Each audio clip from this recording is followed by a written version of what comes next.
This is the Cash Value Solutions Podcast, where your hosts, Jason Pohlmeyer and Kyle Mann, shed light on little-known money truths to help you take control of your financial future and become your own banker. Subscribe, rate, and review the show, and check us out at cashvaluesolutions.com. Hey everyone, welcome back to the podcast this week. Kyle and I are back to the book review. Where are we going to get started today, Kyle? We are in Nelson's 5 Laws still, and we are on the Golden Rule. So it's the third of 5 laws that he talks about. Right. And the Golden Rule is those who have the gold make the rules. You mean it's not do unto others as you would want done unto you? Well, that is another golden rule, but in the context of banking, I think we'll stick with what Nelson provided us. So why do you think Nelson says this? Well, I think it's apparent in our lives. If you just look at where do we get our capital from? We tie up the money that we earn, we give control of it, and put it into retirement plans, qualified plans, other things that we don't control. And then where do we go? We go to banks or third-party lenders to get capital to purchase things like vehicles, homes, and other stuff. Mm-hmm. Yeah, so we are going to the people who have the funds, and since we are using their funds, they get to make the rules on how we get to use those funds. Absolutely. When you go to a bank, they tell you how much money you can borrow, what the interest rate's going to be, how long you can borrow the money for, and how much collateral it's going to require for the loan, don't they? Yes. Does that sound like the people with the gold make the rules? Yes. I mean, if we just truly think about these things, they're very simple, but we're just never taught to think like this. Yeah, and Nelson kind of talks in here about how the common man spends money living for today, and the importance of creating capital is kind of all but lost. In saving money, creating capital, saving money, yeah, it's not what we're taught to do, really. We're taught to give up control of money. And which just goes back to Parkinson's law. This relates with that. Having your expenses rise to equal your income. Right. As a society, just think about when you're in high school, you get a cheap car. Maybe through college that lasts, you get your first job. And what do people do? They typically they get the car that they can, however much of a payment they can afford, that determines what type of vehicle they get. Mm-hmm. So typically, that keeps rising as we get older because our income goes up, but so do our expenses. Yep. And just in my own personal opinion, I think it's insane that people will finance vehicles for 72 or 84 months. I mean, the vehicles a lot of times are almost worn out by the time that people even get them paid for. Yeah. And then, so what does that lead to? You're constantly paying a third-party lender for a vehicle, and by the time that you get it paid off, you don't even have time to save money anymore because the vehicle's worn out and you have to get another one. Well, yeah, you borrow money to buy a depreciating, we'll call it an asset, and so yeah, by the time you're done paying it off, it is worth hardly anything. So you're just stuck in that rut of relying on somebody else. It's a constant cycle, and there's a way to get around it. You have to have a little patience, though. You got to build up your own capital system. Yes. But again, it's just not what we're taught to do. Like cash value and a life insurance policy. Cash value and a life insurance policy. Who would have ever thought of that? So in this example, Nelson, he lays out a pretty good example here of Panasonic and Mexico. So Panasonic... the Japanese and yes, Mexicans. It's a Japanese okay, gotcha. company and very capital-rich company. And they know that Mexico has a lot of workers, a lot of laborers. So they thought, hey, we'll mix this together. A lot of labor, a lot of capital, match made in heaven. Well, the Mexican government at the time had a rule where if a company came into Mexico and they put roots down, the people of Mexico had to have a 51% control of that capital or of that business. And Panasonic's like, well, we're not going to do that. And they didn't have to do that because they have the money. So they went somewhere else where it favored them. Absolutely. And Nelson further goes on to say after that the Japanese's idea of a business model is you're going to put money into a business for 5 years and expect to lose money. The next 5 years you're going to make money, but you're going to plow all the profits back into the company still. And only after that will you take money from the business. Whereas the Mexicans' idea was to take a bonus right from the beginning. Mm-hmm. Yep. And you can look at where both Japan and Mexico are today. Right. Absolutely. And we're not trying to say that against ethnicities. That's just how it goes by the culture of their country. Right. Mm-hmm. Yep. So again, those with the gold make the rules. And another thing he talks about is how, when you have a large amount of cash on hand, that's when opportunities start appearing. For sure. But we don't think like that either, do we? Nope. I mean, we're constantly, our cash flow is always going somewhere. Paying for a vehicle, paying for a house, qualified plans, other potential investments, right? But we never are taught to save up money. And, I guess what I'm trying to say is you'll look at the world at a different light if you have $100,000 access to that, or if you have $10 in your pocket, right? Mm-hmm. You're going to see opportunity. Mm-hmm. Yeah. And, one of my favorite quotes that comes out of this section is where Nelson says that most people know there's a plague going on out in the world, but they don't understand it. Worse than that, they can't get the characters in the play straight. So the play is banking. Is that right, Kyle? Yep. The play is banking. That's what Nelson's talking about. And let's go over the characters in the play, because Nelson doesn't explicitly say this in the book. The characters in the play, Nelson is comparing a conventional bank to a life insurance company. Now, we realize that the business models are different of these companies, right? Mm-hmm. But aside from that, both companies have to have hired help to run the business. Banks have tellers, life insurance companies have producers and other administrative people. Mm-hmm. So that's the same between the companies. Both of them need a borrower to deliver on their promises. With life insurance, it's to pay future death claims. And for a bank, it's to pay CD holders or savings account holders interest. Mm-hmm. So those are a wash in this still. Now, a traditional bank owner will have CD owners. So they collect interest when you purchase a CD. And life insurance policyholders receive a guaranteed cash value increase.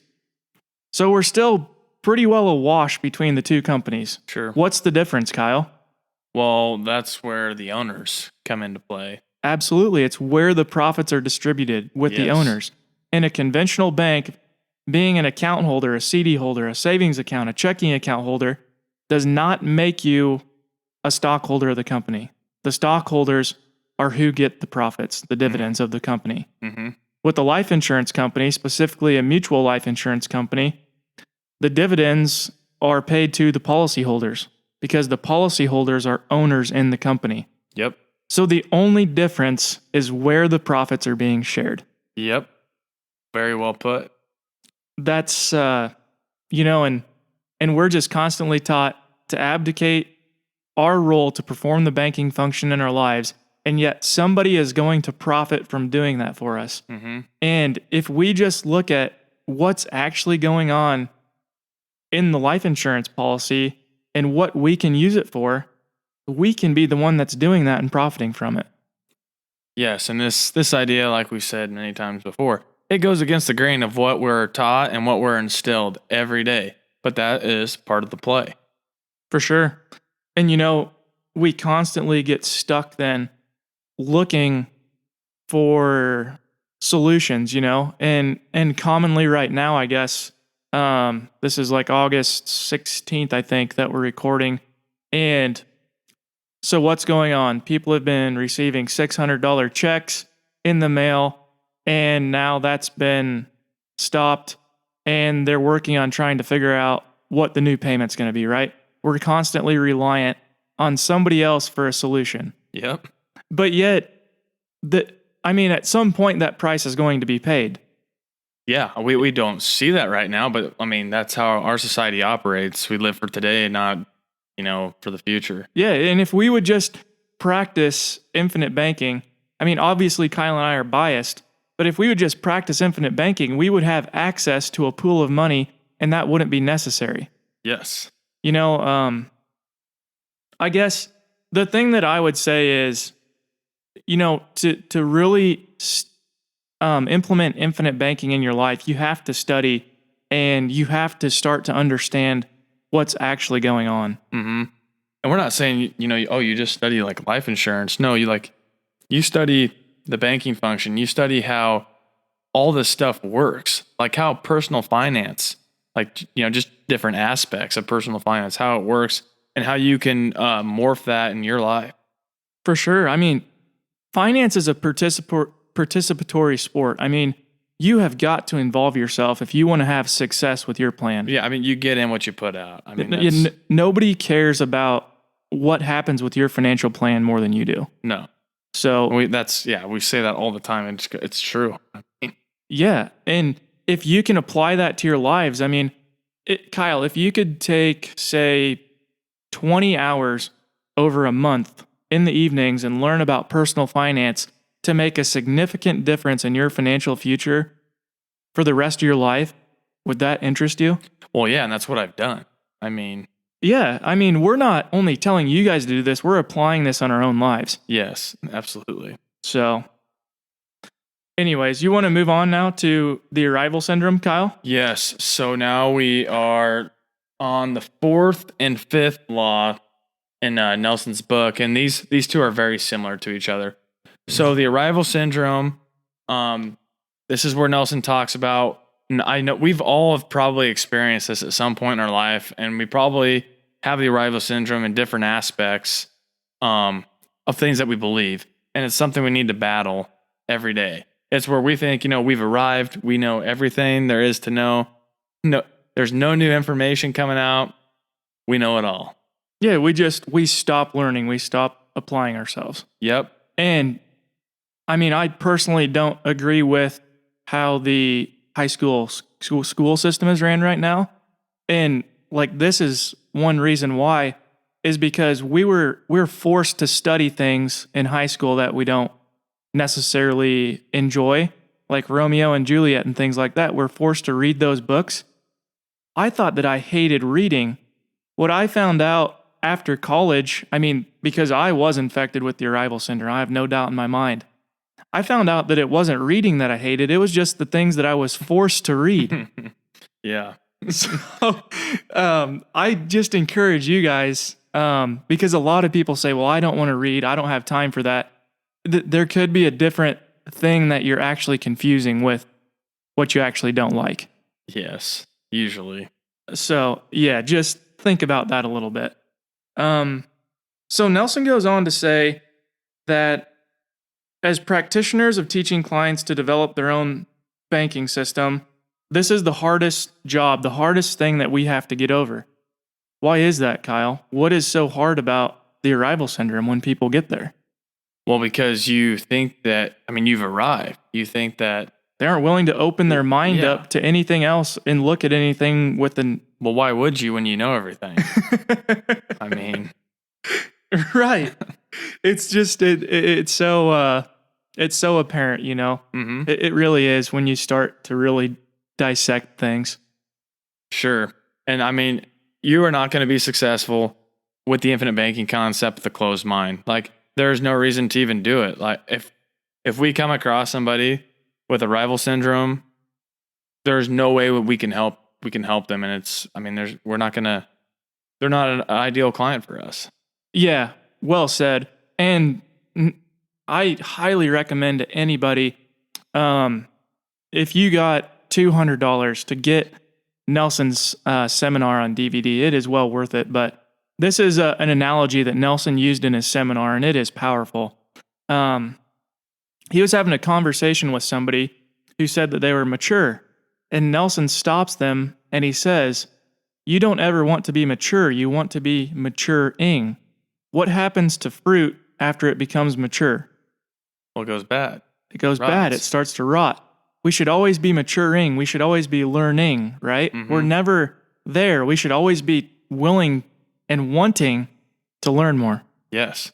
And he lived by that. I mean, I'm not sure how old he was when he died, in his 80s, mid-80s, late 80s, something like that. 88, I want to say. Don't quote me, but he talked about when he was still talking about how he's learning something every day, or trying to learn something every day.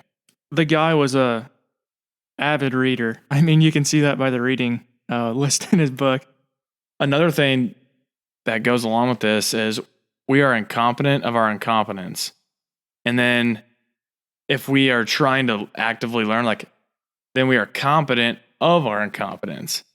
And then the final step is to become competent that you're competent. Whether you can ever fully reach that, I don't know if that's possible, but that's what you want to be working towards. Right. And I think what Kyle is saying is basically what that means is we don't even realize what we don't know. Yes. You're incompetent that you're incompetent. You Yes. don't realize what you don't know. Mm-hmm. Because you aren't aware of it. Yeah. I had no idea what rotational grazing was with cows back in high school. Just thought, you turn them out and that's it. When I was lucky to be in a class with a guy who has cows and practices rotational grazing, dug into it, completely changed the pasture, completely changed everything. But I had no idea what, and I'm like, wow, this is something I don't know about. This is something I need to know about. And just to go down this road just a little bit more, because Kyle's seen some awesome results with this. What do a lot of people tell you in the spring? My grass isn't ready yet. My grass is short. Doesn't look good. Nope. What's been your experience though since you started rotational grazing? That is not a problem. As long as it's not a dry year, like an abnormally dry year, it's not a problem. We can graze early April. But even this spring, people would have considered this a dry spring. Mm-hmm. But you had... Yeah, we were grazing early April. Yeah. I mean, that's just another application. I mean, aside from the infinite banking concept, there is so many things that we all can learn about and improve. Yeah. In our operations, in our personal lives, everything. And understanding that there's no way that we can know everything and learn from people. I mean, I've learned from people who have been doing this stuff for, 15, 20 years. I mean, that's just how it works. Right. And to be clear, Kyle and I are still learning from people that have practiced infinite banking longer than we have. Oh, yeah. We will continue to do so. I mean, it's the infinite banking concept. There's so many applications of this in life. It's crazy. Sure. So, should we move on to the last one, Kyle? Yeah. The last law? And this one, like Nelson says, is closely allied with the arrival syndrome. Right. Use it or lose it. And that just boils down to, if you don't practice, it boils down to with the infinite banking concept, if you don't practice the IBC, you will ultimately forget what you're doing. Yeah, and you can also kind of relate it to every single one of us has some sort of talent that we're good at. And just because you have this God-given talent doesn't mean that it's going to perform for you.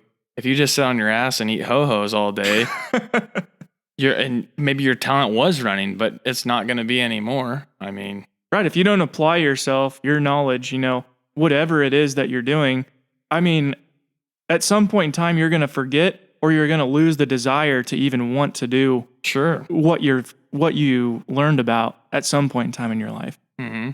I mean, you have to educate yourself constantly. And, for those that want to practice infinite banking, you should reread Nelson's book at least every year. I mean, more often than that. Well, sure. I mean, you pick up something new every time. For sure. And I think the last thing we should two more things that I have, I guess, that I want to close with. Reasons that the infinite banking concept, practicing, being an honest banker with yourself, reasons why it doesn't work, you don't make it a way of life. Some people may try to implement it too fast. We currently haven't had people that have done that. But that's another potential pitfall. If you lack the conviction, if you aren't willing to keep learning, that's a problem. And that can lead to complaining and other sorts of things. And, the other thing, and this comes down to our job, is if we don't take the time to teach you guys and educate you about the questions that you have, you have to do some of that on your own, but it's also our responsibility to be able to judge if you guys are ready to implement this in your life and ultimately start a policy. Yeah, we're not here to sell life insurance. If you don't understand the infinite banking concept but still want a policy, like, that's not what we do. Yeah, that's not what we're interested in. That's not what our business is focused on. So the last thing that Nelson brings up in Use It or Lose It is the fact that people constantly think infinite banking is about interest rates. And even as practitioners, we just get caught up in the thinking that this is about interest rates.